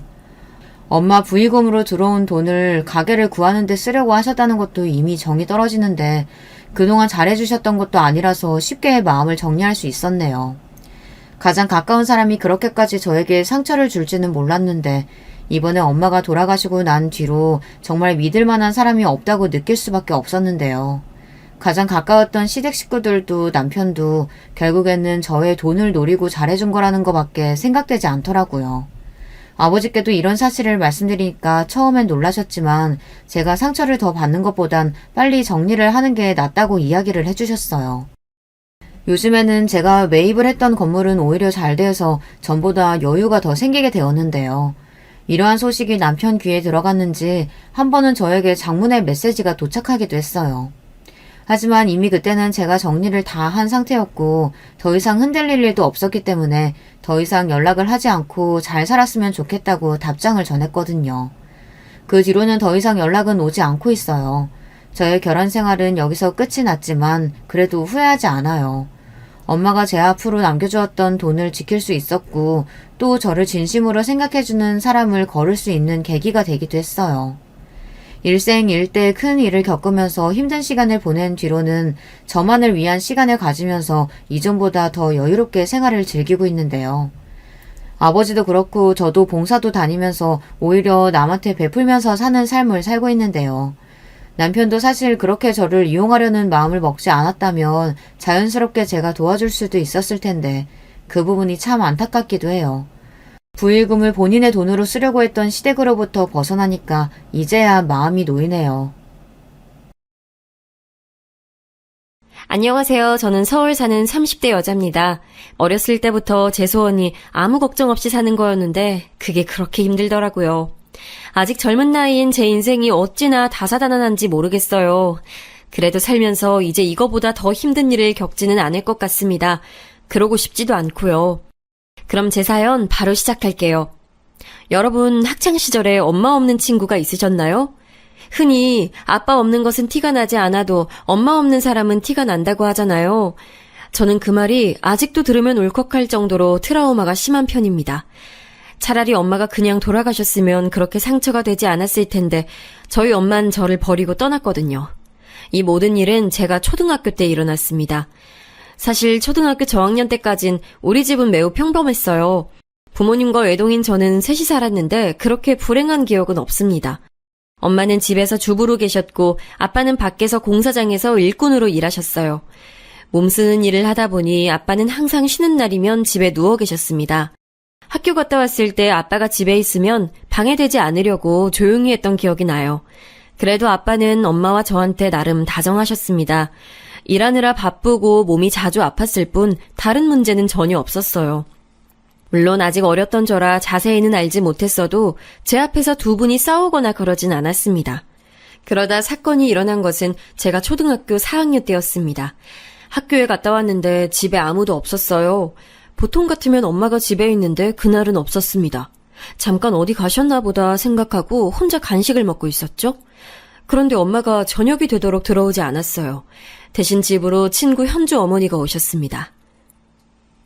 아유, 정연아, 집에 있었구나. 아줌마 따라와. 이리 와. 지금 네 아버지 공사장에서 일하다 쓰러졌어. 어떡하니? 현주 어머니 말씀을 듣고 저는 너무 놀랐습니다. 그리고 아주머니의 손을 잡고 도착한 곳은 병원이었어요. 아빠는 큰 수술에 들어가서 얼굴을 볼 수도 없었고 수술실 앞에는 엄마가 쓰러져 계셨습니다. 옆에는 아빠 친구인 동철이 삼촌과 저는 모르는 어른들이 서 계셨어요. 그리고 저는 엄마 옆에서 소리 없는 눈물을 흘렸습니다. 현주 어머니의 손을 꼭 잡고 버텼어요. 그렇게 몇 시간이 지나고 엄마가 깨어났습니다. 엄마는 저를 끌어안고 엉엉 우셨어요. 엄마가 무너진 모습을 보고 저도 눈물을 더 흘리기 시작했습니다. 아빠가 저 안에 들어가 있는 것도 믿기지 않았죠. 몇 시간이 지나고 수술실 문이 열렸습니다. 문이 열리고 의사 선생님과 간호사 선생님들이 나오셨어요. 어른들이 우르르 달려가 의사 선생님 앞에 섰습니다. 다행히 환자분 목숨은 살렸어요. 정신력이 강하신 건지 버티셨습니다. 다만 하반신 마비는 막을 수가 없을 것 같습니다. 허리도 평생 쓰실 수 없으세요. 의사 선생님의 말씀을 듣고 엄마는 다시 정신을 잃으셨어요. 아무리 어려도 저 말이 무슨 뜻인지 저도 당연히 알고 있었습니다. 그때는 저도 너무 슬퍼서 현주 어머니만 붙잡고 있었어요. 그 뒤로는 병원에 엄마와 며칠을 같이 아빠 옆에 있었습니다. 아빠는 눈을 뜨고 아무 말도 하지 못하셨어요. 그저 미안하다고 하실 뿐이셨죠. 그리고 그렇게 시간이 흐르고 아빠는 집에 왔습니다. 쉴 때만 누워있던 자리에 아빠는 이제 계속 평생 그러고 있어야 했죠. 그런 우리 가족을 향한 시선과 관심은 부담이었습니다. 학교에 가면 친구들이 매일 물어봤어요. 선생님도 그렇고 어디 갈 때마다 어른들은 저에게 말하셨습니다. 아버진 괜찮아? 아유, 어떡하니. 정연이 너도 참 안타깝다. 이런 악의 없는 질문은 엄마한테도 해당됐어요. 엄마는 나중엔 집 밖을 나가기도 싫어하셨습니다. 시장에 가면 과장이 아니고 모든 어른이 엄마한테 물어보셨거든요. 집 밖에 나가질 않으니 자연스럽게 원래 알고 지내던 아주머니들과 교류도 적어졌습니다. 하지만 이런 것들은 전혀 문제가 되지 않았어요. 진짜 문제는 바로 생활비였죠. 안타깝게도 아빠는 가족이 친할머니 한 명뿐이었는데 친할머니도 연세가 많이 드셔서 거동이 불편하셨습니다. 그러니 도움을 받을 수 없었어요. 혼자 시골에서 겨우 한 몸 유지하시며 사는 분이셨으니까요. 아빠가 벌어온 돈이 이전에도 그렇게 많진 않았으니 저축해놓은 금액은 금방 바닥을 보였습니다. 엄마가 매일 식탁에 앉아 가계부를 보며 한숨을 쉬던 장면이 아직도 기억나요. 예전엔 그래도 아빠가 월급 받으면 고기도 먹고 그랬는데 아빠가 다치고 나서는 우리끼리 외식을 하지도 못했습니다. 현실적으로 아주 어려웠을 때 우리를 유일하게 도와주신 분이 계세요. 바로 아빠 친구 동철이 삼촌입니다. 삼촌은 우리 아빠와 어릴 때부터 친한 친구였어요. 아빠가 수술할 때 계속 수술실 앞을 지켜주기도 하셨죠. 아빠가 다치기 전에도 집에 자주 놀러왔던 동철 삼촌은 올 때마다 제 과자를 한가득 사서 오셨습니다. 그래서 저도 동철이 삼촌을 매우 좋아했어요. 삼촌은 아주 감사하게도 아빠가 다치고도 우리 가족을 외면하지 않았습니다. 경제적으로 힘든 걸 아는지 집에 올 때 항상 과일비와 과일을 사오셨죠. 엄마는 그래서 동철이 삼촌이 오면 표정이 한층 밝아지곤 하셨습니다. 그런데 어느 날이었어요. 평소처럼 학교에 갔다 왔더니 엄마가 없었습니다. 저는 잠깐 나간 줄 알았는데 분명히 아침에 저를 평소처럼 배웅해줬던 엄마는 그렇게 영영 집에 들어오지 않았습니다. 드라마나 영화를 보면 이렇게 엄마들이 집을 나가면 맛있는 음식을 해놓는다던가 편지를 써놓지 않나요? 우리 엄만 그런 것도 없었어요. 마치 자기의 흔적을 하나도 남기지 않겠다는 의지만 보였습니다. 옷부터 화장품까지 엄마를 기억할 수 있는 모든 것이 사라졌거든요. 엄마가 들어오지 않던 첫날 밤이 아직도 기억나는데 너무 무서웠어요.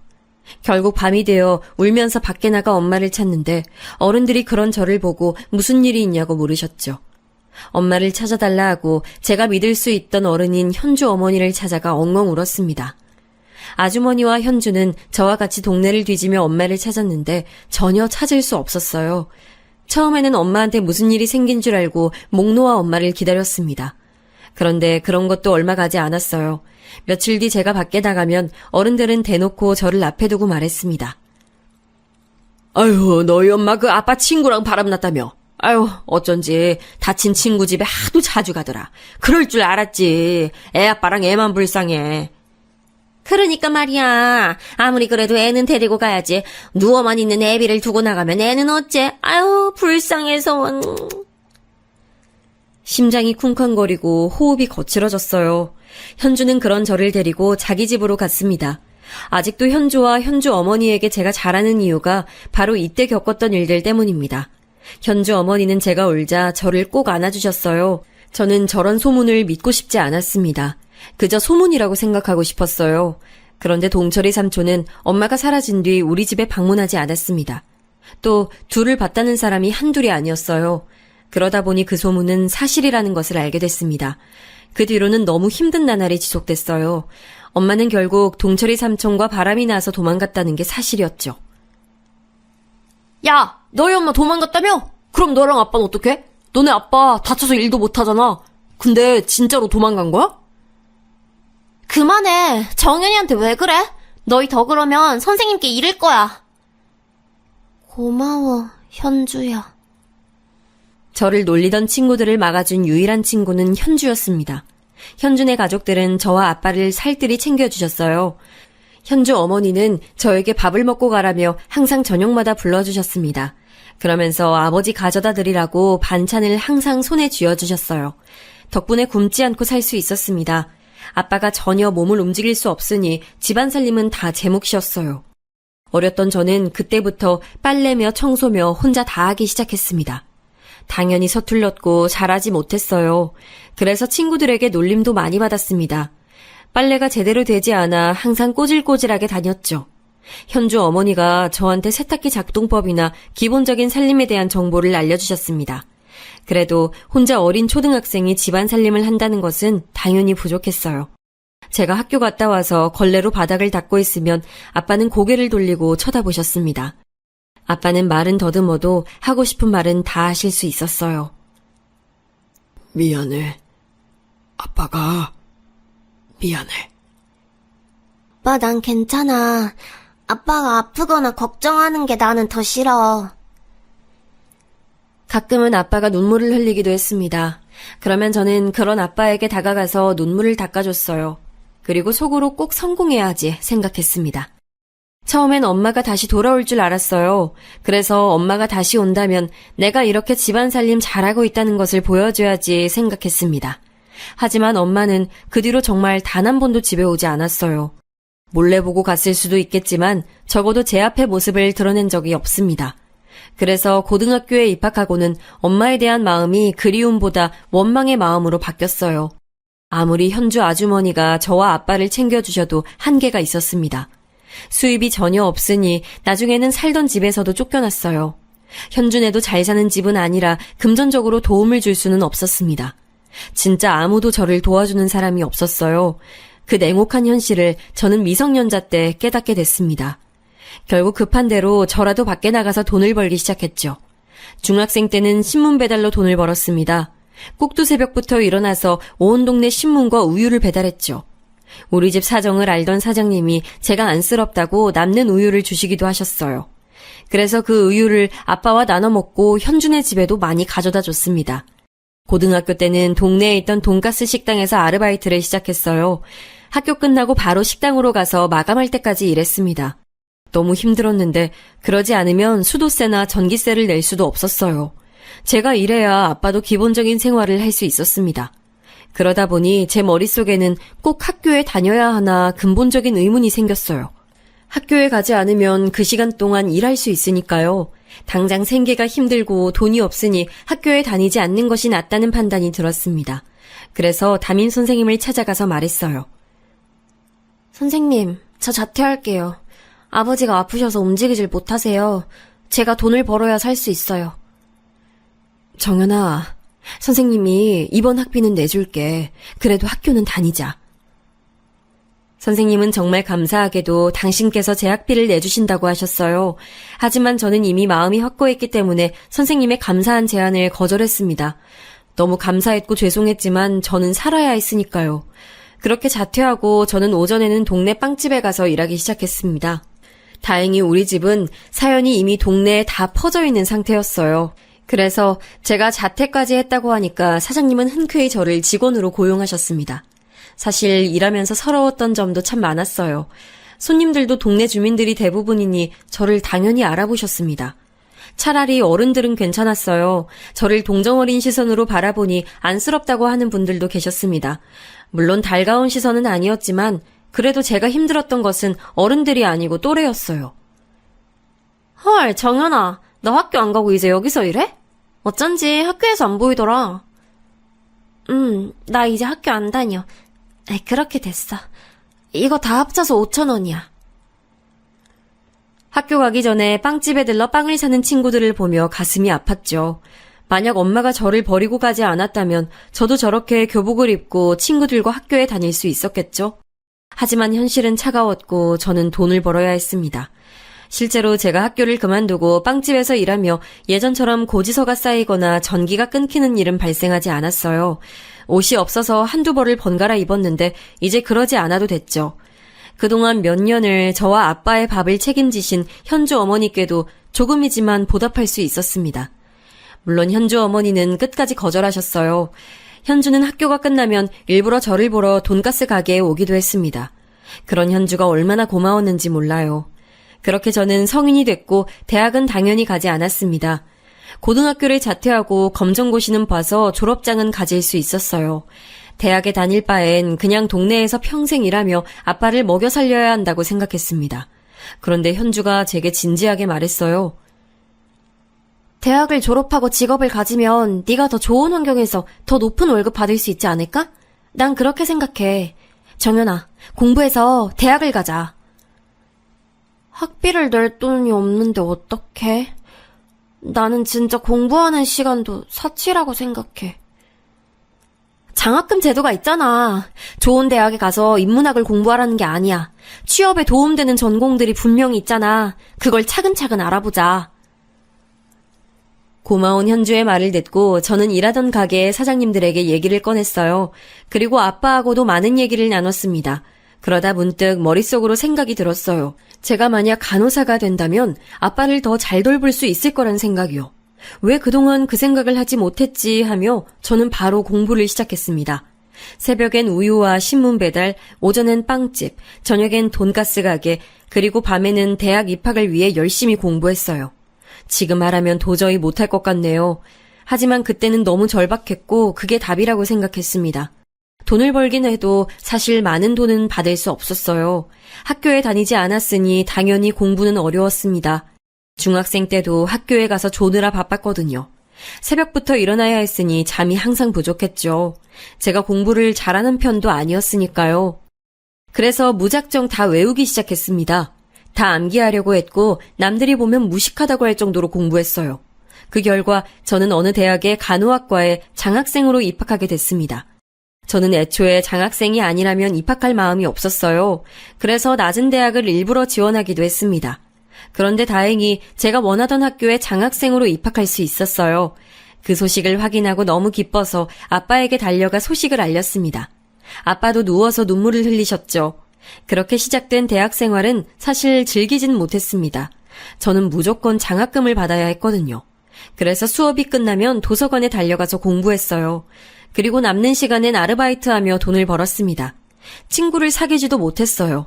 남들 다 아는 미팅이나 MT는 애초에 할 마음도 들지 않았습니다. 그렇게 4년 내내 저는 장학금을 받을 수 있었어요. 그리고 사실 엄마가 도망가고 당장 생활비가 없어서 어쩔 수 없이 빚을 냈었거든요. 그때 빚이 아직 남아있어서 그걸 갚느라 얼마나 힘들었는지 모릅니다. 공부도 해야 하고 빚도 갚아야 했죠. 또 간호학과가 공부량이 많아 아르바이트를 할 수 있는 시간이 많지도 않았습니다. 결국 방학 때는 공장에 가서 종일 일해서 돈을 만들기도 했어요. 그렇게 돈 버는 기계처럼 돈을 벌었습니다. 그래도 제가 그렇게 경제활동을 하니까 아빠를 제대로 간호할 수 있었어요. 이미 마비가 되어버린 다리라 제가 뭘 할 수는 없었지만 그래도 간호가 전공이니 예전보다 쉽게 간호할 수 있었습니다. 아버지는 시간이 지나고 휠체어를 타고 어느 정도 생활이 가능하셨어요. 집안을 돌아다니거나 제가 아빠를 데리고 밖에 나가 산책을 했죠. 아빠가 정연이한테 너무 미안해. 아빠, 내가 미안하다고 하지 말랬지. 내가 하고 싶어서 하는 거야. 당연히 해야 하는 일이고. 대학 내내 제 머릿속은 아빠 간호에 관한 생각으로 가득 차 있었습니다. 빨리 취업해서 돈을 많이 벌면 지금보다 나은 환경에서 아빠를 간호할 수 있으니 기대했어요. 그리고 대학을 졸업하고 저는 바로 대학병원에 취업했습니다. 간호사거나 혹은 주변에 간호사가 있으신 분들은 아실 텐데 간호사로 일하는 게 진짜 힘들어요. 처음에 적응하느라 너무 힘겨웠습니다. 그래도 아빠를 생각하며 버티고 버텼어요. 확실히 간호사가 되길 잘했다고 생각했던 것은 월급이 생각보다 높았습니다. 대학병원이라 월급이 높기도 했고요. 그때까지도 저는 오로지 돈을 버는 것에 대해 집착이 매우 심했습니다. 그래서 병원 동료들이나 현주가 이제 슬슬 연애할 때도 되지 않았냐고 했는데 하지 않았어요. 관심이 전혀 없었거든요. 연애는 무슨 집에 있는 빚을 갚기에도 벅찬 나날이었습니다. 그러다 제 인생을 바꿔놓는 인연이 생겼어요. 제가 간호사로 3년 정도 일했을 때였습니다. 그때까지도 저는 일하는 기계였어요. 쉬는 날에는 아빠와 산책하고 혼자 집에서 자기 바빴습니다. 이런 건조한 생활이 지속됐는데 어느 날 병원에 있는 어떤 의사가 저한테 같이 밥을 먹자고 하더라고요. 신입이었고 저와 나이대가 비슷해서 대화한 적이 몇 번 있던 분이었어요. 그래서 퇴근하고 밥을 먹는데 단조로운 일상에서 벗어날 수 있어 기뻤습니다. 대화해보니 생각보다 더 말도 잘 통하더라고요. 그렇게 퇴근하고 서로 시간이 맞으면 우리는 밖에서 보는 날이 점점 많아졌습니다.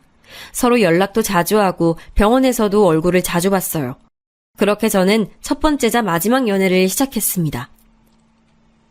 정연쌤, 너무 부럽다. 의사랑 연애하다니. 결혼까지 꼭 해야 돼. 절대 놓치지 마. 알겠지? 아, 부러워. 결혼이요? 전 근데 결혼 생각은 전혀 없어요. 에이, 그게 무슨 말이야. 당연히 결혼해야지. 의사랑 결혼하면 이제 팔자 핀다. 진짜로 저는 결혼이란 건 제 인생에 없는 일이라고 생각했어요. 저는 책임질 아빠가 있었고 아직 빚도 남아있었죠. 게다가 그 상대가 의사? 그러면 당연히 저를 반대하겠지 생각했습니다. 배울 만큼 배웠고 집안도 상당히 여유로워 보였거든요. 남자친구는 제가 가지지 못한 모든 것을 가지고 있었어요. 덕분에 처음으로 바다를 볼 수 있기도 했고 세상에 이렇게 맛있는 음식이 있다는 것도 알게 됐거든요. 많은 경험을 하게 해줘서 고마운 사람이었습니다. 하지만 거기서 끝낼 생각이었어요. 그래서 저는 남자친구가 실제로 결혼 얘기를 꺼내며 프로포즈했을 때 너무 당황해서 거절했습니다. 결혼은 현실이라던데 부모님과 얘기해봤어? 난 오빠랑 결혼을 밀고 나갈 자신 없어. 그냥 우리 여기서 그만하자. 미안해. 이렇게 준비 많이 했는데. 정연아, 이미 다 얘기했어. 부모님은 사람 됨됨이가 중요하다고 꼭 한번 데리고 오라셔. 일단 부딪혀보자. 아버지 아프신 건 알고 계셔. 현주에게도 상담하고 엄마 같은 현주 어머님과도 많이 얘기했어요. 두 명은 그래도 일단 가보자 하길래 용기 내어 남자친구네 집에 방문했습니다. 얼마나 떨렸는지 아마 그날이 제가 태어나서 가장 떨렸던 날이에요. 너무 심장이 빠르게 뛰어 청심환까지 먹고 들어가게 됐습니다. 남자친구는 너무 걱정하지 말라고 제 손을 꼭 잡아줬어요. 사실 남자친구의 아파트에 들어가자마자 아직 집에 들어가지도 않았는데 저는 기가 눌렸습니다. 저는 꿈도 꿀 수 없는 수준의 아파트였어요. 아빠와 저는 그때까지도 단칸방에서 겨우 살고 있었는데 이런 호화로운 아파트에 사는 사람들이 과연 결혼에 찬성할까 싶었죠. 그런데 시부모님의 반응은 정말 예상 밖이었습니다.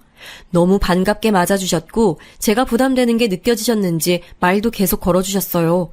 음식도 얼마나 진수성찬인지 처음 먹어보는 음식도 있었습니다. 맨날 대충 끼니를 해결하기 바빴는데 제대로 된 음식을 먹으니 제가 먹는 양에 배로 먹게 됐어요. 잘 먹는 제가 보기 좋다며 시어머니는 인자하게 웃으셨습니다. 밥을 다 먹고 차를 마시며 서로 얘기를 나눴어요. 조심스럽게 제 가정 환경을 물으시길래 담담하게 제가 살아온 환경을 얘기했죠. 여기서 저는 일부러 꾸밈 없이 다 있는 그대로를 얘기했습니다. 자랑은 아니지만 제가 그렇게 여유롭게 살진 못했습니다. 너무 가난해서 수도가 끊겨 집에 물이 나오지 않았을 때도 있어요. 그래서 중학생 때는 우유 배달도 했고 남들 다 가는 수학여행도 돈 때문에 못 갔어요. 결국 고등학교는 자퇴까지 했어요. 그리고 엄마는 그런 우릴 버리고 아빠 친구와 바람이 나서 도망갔어요. 사실 그때 제 마음은 이래도 나를 며느리로 받으실 건가요? 하는 마음이었어요. 하도 잘하면서 손가락질도 많이 받고 현주를 제외한 친구들의 배신도 많이 당해서 사람에 대한 의심이 많았거든요. 특히 어른들에 대한 불신이 가득했습니다. 제 앞에서 너희 엄마 도망갔다고 하던 분들과 티가 나게 자기 자식들과 제가 붙어있으면 싫어하던 분들까지 봤으니까요. 그런데 제 얘기가 끝나자 시부모님의 반응은 제 예상과는 전혀 달랐습니다. 일단 시어머니는 눈물을 훔치셨어요. 아휴, 그런 환경에서 이렇게 잘 자라주다니 내가 다 고맙네. 너무 수고 많았어요. 이제 결혼하면 행복한 일만 있을 테니 걱정하지 말아요. 맞아요. 우리 아들이 여자 하나는 진짜 잘 골랐네. 어쩐지 눈빛만 봐도 사람이 강단 있어 보였잖아. 감사합니다. 어머, 우는 거예요? 아유, 우리가 너무 부담을 줬나 보다. 미안해요. 울리려고 한 건 아니에요. 시부모님의 반응에 저는 그동안 눌러왔던 서러움이 폭발했습니다. 그래서 성인이 되어 처음으로 남들 앞에서 오열하게 됐어요. 어릴 때 너무 울어 눈물이 없어진 줄 알았는데 저도 그렇게 눈물이 많은지 몰랐습니다. 제가 엉엉 울자 시어머니는 되려 더 우셨어요. 이렇게 첫 인사는 순조롭게 마칠 수 있었습니다. 남자친구에게 특히 감동했던 것은 그 뒤였어요. 아빠를 보러 우리 집을 방문했는데 남자친구는 아빠에게 정말 많이 잘했습니다. 평소 그런 성격이 아닌 걸 아는데 살갑게 하려고 노력하는 모습에 제 마음이 완전히 열렸어요. 또 의사니까 아버지 상태에 대해 정확히 체크해주기도 했죠. 그렇게 저는 아주 순조롭게 결혼 진행을 시작했습니다. 제가 결혼을 한다는 소식을 알리자 동료들이 그럴 줄 알았다고 자기들이 더 신나했어요. 같은 병원에서 일하니까 어딜 가도 관심의 대상이었습니다. 어릴 땐 저를 향한 관심이 부담스럽고 너무 싫었는데 이런 기분 좋은 관심은 아주 좋더라고요. 저를 보며 손가락질을 하는 게 아니고 웃는 얼굴로 축하한다는 말을 들으니 행복했습니다. 하지만 제 인생이 다사다난하다고 했잖아요. 그 행복은 오래가지 않았습니다. 왜냐하면 상견례를 하고 결혼식 날짜를 제대로 잡고 신혼집을 구하던 중 아빠가 돌아가셨습니다. 하필 제가 그날은 병원에 있었어요. 근무하다 소식을 들었는데 응급실에 아빠가 있다는 소식에 하던 것을 전부 다 내려놓고 달려갔습니다. 남자친구도 제 연락을 받고 바로 응급실로 왔어요. 저와 남자친구가 달려들어 온갖 처치를 다했는데 아빠는 결국 깨어나지 못하셨습니다. 사유는 심장마비였어요. 나중에 짐을 정리하러 집에 갔는데 눈물이 너무 나와 정리도 제대로 하지 못했습니다. 이제야 행복하게 살 수 있다고 생각했는데 제 인생이 너무 허무했어요. 하늘에 대고 원망도 참 많이 했습니다. 그동안 사는 게 워낙 바빠 엄마 생각은 안 하고 살았는데 아빠가 돌아가시니 엄마 생각이 났어요. 대학생 때까진 엄마를 생각하면 너무 밉고 원망스러웠거든요. 그런데 이상하게 아빠가 돌아가시니 엄마가 보고 싶었어요. 그리움의 감정도 있었고 어떻게 사는지도 궁금했습니다. 결국 아빠는 엄마가 도망가고 거의 20년은 더 살았는데 엄마는 어떻게 사는지 알고 싶었어요. 동철이 삼촌하고 재혼했는지 아이는 낳았는지 아빠의 영정사진을 보며 많은 생각이 들었습니다. 이때 시부모님과 남편이 옆에서 저를 정성껏 돌봐주셨어요. 제 집안 사정을 이미 다 아는 분들이라 옆에서 저 대신 눈물도 많이 흘려주셨습니다. 아빠가 사회활동을 안 했으니 사실 조문객이 많진 않았어요. 그런데 시부모님이 워낙 직업이 교수, 의사라서 아는 분이 많더라고요. 장례식장이 쓸쓸하지 않게 많이 도와주셨습니다. 지금도 아빠 장례를 생각하면 너무 감사한 마음이 들어요. 그래도 갈 때 가더라도 내 결혼식은 보고 갔어야 하는 거 아닌가 하는 생각도 들었습니다. 아빠는 다치고 나서 평생 자기가 짐이라고 생각하셨어요. 늘 저를 보며 미안하다고 더듬으며 말씀하셨죠. 그러면서 본인도 많이 힘들어하셨어요. 몸이 마음대로 움직이질 않으니 자괴감도 많이 드셨고 두 다리를 움직일 수 없다는 사실이 아빠를 짓눌렀거든요. 시간이 지나며 우울한 감정도 많이 보였고 나중엔 빨리 하늘로 가고 싶다고 자주 말씀하셨습니다. 그래서 오히려 아빠가 자유로워졌다고 생각하니 다행이라는 생각도 들었어요. 이때도 시부모님이 제 옆에서 좋은 말씀을 많이 해주셨어요. 그러면서 신혼집도 새로 구하는 것이 아니고 시댁에서 당분간 같이 살기로 했습니다. 이건 오로지 제 의견이었어요. 저는 아빠와 둘이 살다 제 유일한 가족이 없어진 거라 상실감이 컸거든요. 그래서 아빠를 보내고 결혼식을 올리기 전에 바로 시댁에서 살기 시작했습니다. 집안 살림을 20년을 하다 보니 저는 청소 빨래에 자신이 있었어요. 그래서 바로 청소기를 찾았는데 시어머니는 웃으며 저한테 그런 것은 하지 않아도 된다고 말리셨습니다. 집에서 일하는 이모님들이 계셨거든요. 아가, 넌 그냥 이 집에서 최대한 마음 편하고 몸 편하게 있으면 되는 거야. 이렇게 좋은 시부모님을 만나게 됐다니 하늘도 제 인생이 안쓰러워서 그런가 보다 생각했습니다. 그러면서 결혼식 날짜가 점점 다가왔는데 현실적인 고민이 들었어요. 바로 혼주석 문제였습니다.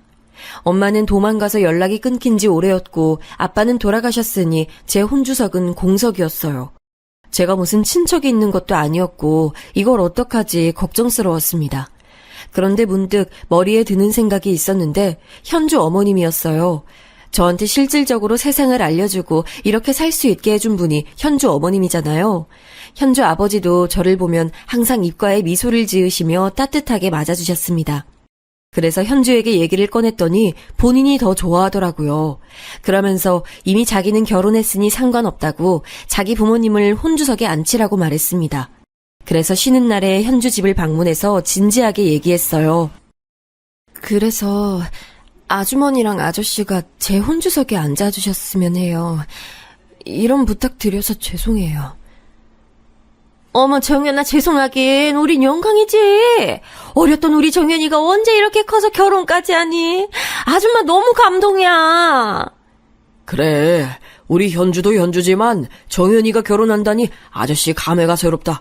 그것도 의사랑? 아유, 우리 정연이 그동안 고생한 거 다 돌려봤네.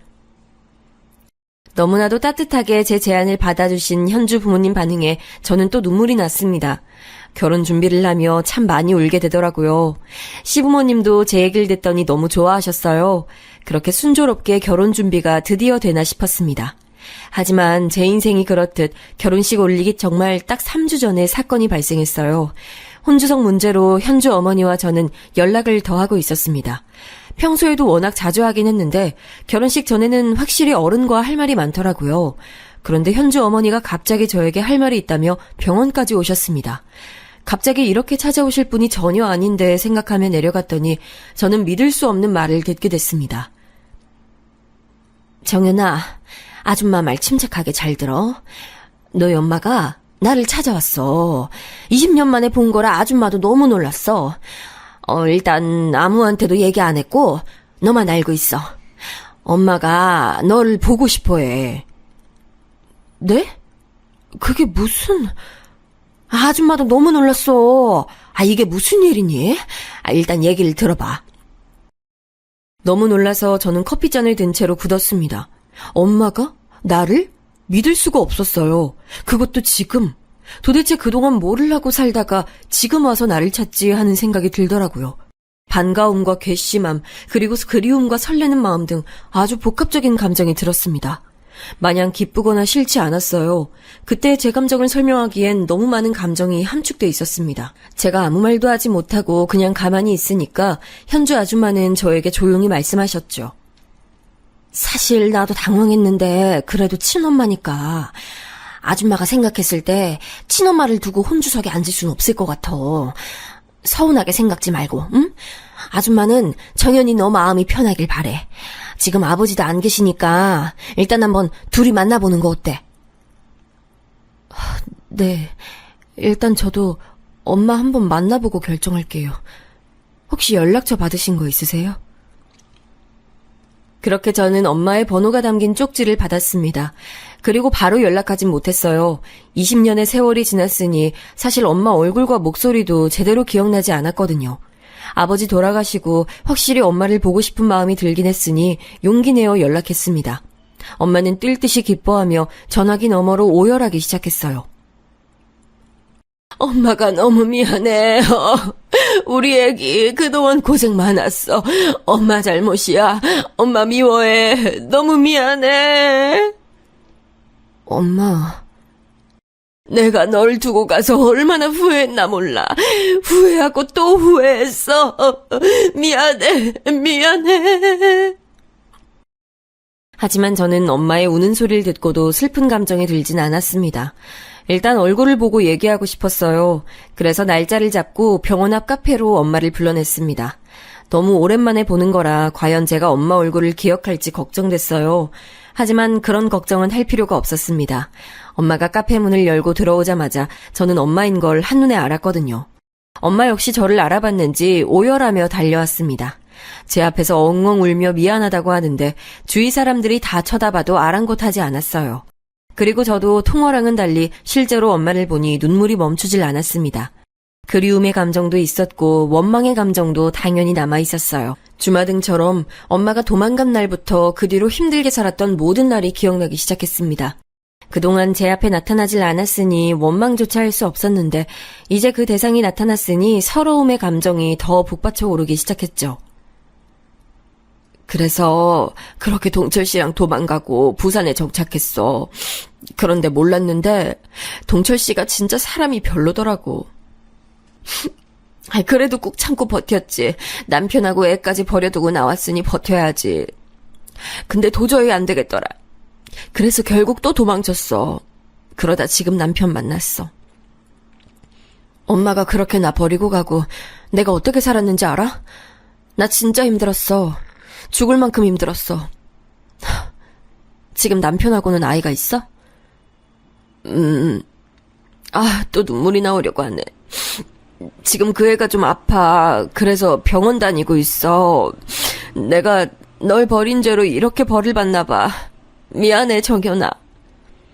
그러니까 버리고 갔으면 잘 살기라도 했어야지. 아픈 아빠를 어린 내가 혼자 감당하게 해? 엄마가 그러고도 사람이야? 그래서 미안하다고 하잖아. 엄마도 그땐 힘들었어. 아니다. 너한테 이렇게 화내려고 만나자고 한 게 아닌데. 나는 엄마를 원망해도 돼. 나는 그래도 돼. 버려진 사람은 할 말이 많다고. 미안하다. 미안해. 미안하단 말밖엔 할 말이 없어. 엄마는 동철이 삼촌하고 도망갔으면서 지금은 다른 남편이 있다고 했습니다. 그러면서 딸이 한 명 있는데 그 딸이 건강이 좋지 않다고 하더라고요. 마침 다니던 병원이 제가 일하던 대학병원이었고 거기서 저를 스쳐 지나가다 발견했대요. 아니겠지 생각했는데 다시 보니 제가 맞았다고 합니다.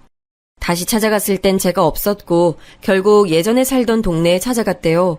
거기서 이사가지 않고 그 자리에 계속 살던 현주 아줌마를 찾아냈고 여기까지 오게 됐다고 엄마가 말했습니다. 저는 엄마에게 말할 생각이 없었는데 어쩌다 보니 구구절절 그동안 있었던 일을 말하게 됐어요. 엄마는 제가 그 얘기를 할 때 손수건에 얼굴을 묻고 엉엉 울더라고요. 그러면서 미안하단 말을 되풀이했습니다.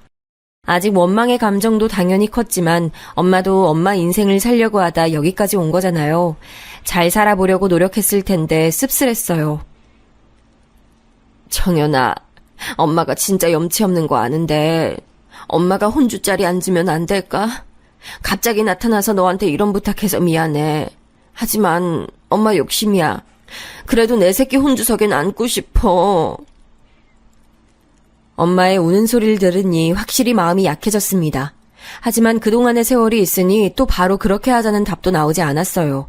이 결정을 앞두고 저는 남편과 시부모님과 정말 많은 대화를 나눴습니다. 결론은 제 의견에 따르겠단 말이었어요. 수없이 생각하고 현주와도 얘기를 나누고 하루에도 수백 번씩 결정이 번복됐습니다. 엄마는 저와의 만남 이후로 매일같이 연락했어요. 그러면서 제가 어릴 때 좋아했던 엄마 반찬도 가져다 줬습니다. 시부모님과 만나기도 했어요. 자기가 죄인이라며 우는 엄마를 마음씨 좋은 시부모님은 달래주셨죠. 엄마한테 미운 감정이 조금 남아있었는데 매일 미안하다고 하는 엄마와 또 엄마가 준 반찬을 먹으니 점점 미운 감정이 사라지기 시작했습니다. 그래서 네가 5살 때 진짜 내 딸이지만 너무 예뻐서 내가 아빠 일터에 일부러 마중 나갔어. 세상 사람들한테 우리 딸 예쁜 거 보여주려고. 그리고 너는 한글을 진짜 빨리 배웠어. 알려주지도 않았는데 술술 알더라. 난 그래서 우리 애기 천재라고 아빠한테 얼마나 말했나 몰라. 그래서 지금도 이렇게 똑똑한가 봐. 아, 그리고 네가 유독 딸기를 좋아했어. 그래서 엄마가 시장 가면 꼭 딸기 사왔잖아. 특히 엄마가 제 어렸을 때 일화를 얘기해주면 저도 모르게 마음이 녹았어요. 저는 기억하지 못하는 시절의 저를 알게 되니 감회가 새로웠습니다. 그러면서 마음속에 있는 응어리가 풀리기 시작했어요. 제가 엄마를 원망하고 미워하는 동안 엄마는 저를 그리워했다고 하더라고요. 항상 제가 너무 보고 싶어서 울었다고 하는 엄마를 보니 오히려 미안한 마음도 들었습니다. 너무 미안한 마음이 커서 차마 찾아올 수도 없었다는 엄마를 보고 저는 결국 결혼식 전날에 엄마가 혼주석에 앉는 것으로 결정했어요. 엄마에게 전화해서 상황을 알렸더니 뛸 듯이 기뻐했습니다.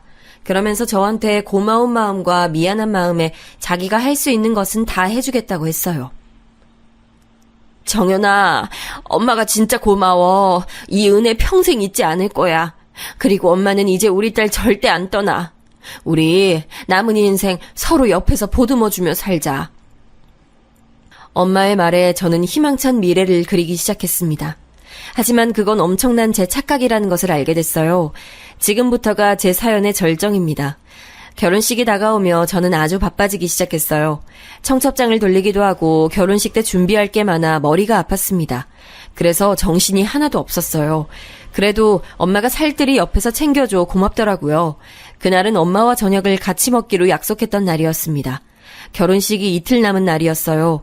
둘이 맛있는 한정식을 먹기로 해서 제가 일부러 예약까지 해서 엄마를 데려갔죠. 맛있게 먹고 있는데 갑자기 시어머니에게 전화가 왔습니다. 그래서 엄마에게 양해를 구하고 잠시 나가 전화를 받았어요. 그냥 결혼식 관련해서 물어볼 게 있었다며 시어머니는 제가 엄마를 만나고 있다고 하니 빨리 끊으셨습니다. 그래서 통화가 끝나고 우리가 먹고 있던 방의 문을 살짝 열었는데 엄마가 통화하고 있더라고요. 워낙 조용히 들어갔고 엄마는 문을 등지고 있어서 이쪽을 볼 수 없었죠. 그런데 엄마의 입에서 흘러나오는 말에 저는 가만히 그 자리에 굳게 됐습니다. 아우, 말도 마. 완전히 넘어왔어. 내가 연기하느라 너무 힘들어, 여보. 내가 옆에서 축의금 가방 훔칠 때 망 제대로 봐야 돼, 알지? 그리고 바로 해외로 가는 거야. 우리 계획대로 되고 있어. 꿈에도 모르더라. 내가 진짜 자기한테 미안하고 그리워했다고 생각하던데. 그리고 당신이 동철이 삼촌인 거 당연히 모르지. 아유, 알겠어. 이따 보자. 그래, 그때 보상금 나왔던 거 우리가 들고 튀었던 것도 전혀 몰라. 사람이 너무 충격을 받으면 아무것도 할 수가 없더라고요. 도저히 믿을 수가 없었고 귀에서 이명까지 들렸습니다. 호흡이 가빠지며 얼굴이 새빨개지는 것이 느껴졌어요. 저는 일단 밖으로 나왔습니다. 눈물은 나오지 않았어요. 너무 충격이 커서 혼자 생각할 시간이 필요했죠. 엄마가 그동안 저를 다 속였다는 걸 깨닫자 도저히 엄마를 볼 자신이 없었습니다. 그래서 일단 밖으로 나왔고 엄마에게 문자를 보냈어요. 급한 일이 생겨 먼저 가보겠다고 하니 엄마는 너무나도 좋은 엄마처럼 말했습니다. 그래, 우리 딸 결혼 앞두고 고생 많아. 엄마는 네 결혼식 혼주석에 앉을 생각하니까 너무 행복하다. 우리 딸, 이제 엄마랑 행복하게 살자. 사랑해. 엄마의 문자를 보고 저는 피가 식는 기분이 들었어요. 바로 남편을 불러 얘기하는데 그제야 눈물이 나기 시작했습니다. 제가 울며 엄마의 통화를 엿들었다고 얘기하니 남편은 저를 달래줬어요. 시댁에서 같이 살고 있었으니 시댁에 가서 또 되풀이했죠. 시부모님도 화를 많이 내셨어요. 시어머니는 이런 사기꾼이 어디 있냐고 진심으로 분노하셨습니다. 저는 엄마를 혼주석에 앉혀야 하는지 머리가 너무 아팠어요. 그런데 시아버지가 말씀하셨습니다. 아가, 일단 그대로 진행하자. 그리고 가방을 바꾸는 거야. 괘씸해서 안 되겠어. 그리고 경찰에 고소하는 걸로 변호사 상담을 받자. 그래, 여보. 나도 그렇게 생각해. 일단 이대로 진행하고 인생의 쓴맛을 보게 해주자고. 그래서 결혼식은 예정대로 진행했어요. 엄마는 사람 좋은 척 연기하더라고요. 기가 차서 말도 나오지 않았죠. 그리고 일부러 축의금 가방을 잘 보이는 곳에 뒀습니다. 당연히 내용물은 이미 바꾼 지 오래였죠. 장난감 지폐를 넣어놓고 그걸 가져가는 것을 사람을 시켜 다 촬영했습니다. 나중에 보니 동철이 삼촌이더라고요. 20년 만에 본 모습이 제 축의금 가방을 훔치는 모습이라니 기가 찼습니다. 그리고 엄마는 결혼식이 끝나고 뒤도 돌아보지 않고 결혼식장을 떠났습니다. 꽁지가 빠지게 가는 것을 보고 얼마나 속으로 웃었는지 몰라요. 아가, 봤지? 저런 인간 같지도 않은 사람 때문에 속상해하지 마. 증거 수집 다 했으니 이제 저 사람들은 끝났어. 그러네요. 감사해요, 아버님. 아버님 아니었으면 저 못 버텼을 거예요. 여보, 배신감이 힘들어도 우리가 든든히 버틸게. 어떻게든 인생 망하게 해줄 거니까 걱정하지 마. 진짜 다들 너무 감사해요. 감사하단 말밖에 제가 할 말이 없어요. 바로 다음 날 시아버지는 변호사를 데리고 경찰서에 방문했습니다. 돈을 훔쳐 달아난 사람이 엄마와 아빠 친구라니 형사에게 설명하기도 기가 찼어요. 신혼여행을 미루고 그렇게 고소하게 될 줄 누가 상상했겠어요. 처음엔 당연히 저도 사람이니까 속상하고 현실을 믿고 싶지 않았습니다. 그래도 차분히 진술하고 시댁 식구들과 대화하니 마음이 진짜 괜찮아졌어요. 그 뒤로는 시아버지가 당신이 알아서 한다고 저에게 이제 머리 아픈 일 없게 신혼여행에 다녀오라고 하셔서 남편과 유럽으로 여행도 다녀왔습니다. 다녀와서 감사 인사를 하며 도울 일이 없냐고 했는데 시아버지가 해주신 말로는 엄마는 바로 잡혔다고 하더라고요. 공항에서 달아나기 직전에 동철이 아저씨랑 잡혔다고 했습니다. 그리고 엄마가 자꾸 저를 한번 보고 싶다고 요구했다고 해요. 지금은 증오와 원망만 남았어도 마음이 약해질까봐 저는 이 사건에서 손을 떼자고 결정했습니다. 시아버지가 책임지고 인생 망하게 할 거라고 큰 소리를 치셨으니 믿어보려고요. 우리 아버님이지만 정말 칼 같은 분이라 그건 전혀 걱정되지 않거든요. 그리고 무엇보다 저는 허니문 베이비로 임신하게 됐습니다. 그래서 지금은 태교에 전념하고 있어요. 시부모님과 남편의 정성 덕분에 아주 행복한 나날을 보내고 있습니다. 살면서 지금이 제일 걱정 없고 행복해요. 여기까지가 제 사연입니다. 엄마와 동철 아저씨는 결국 감옥에 가게 될 것 같아요. 저는 이제 새로운 가족들과 남은 인생 살아보려고 합니다. 시어머니가 말씀하신 것처럼 새로운 시작이라고 생각하려고요. 다사다난한 제 인생에 걸친 사연을 들어주셔서 감사합니다. 다들 행복하세요.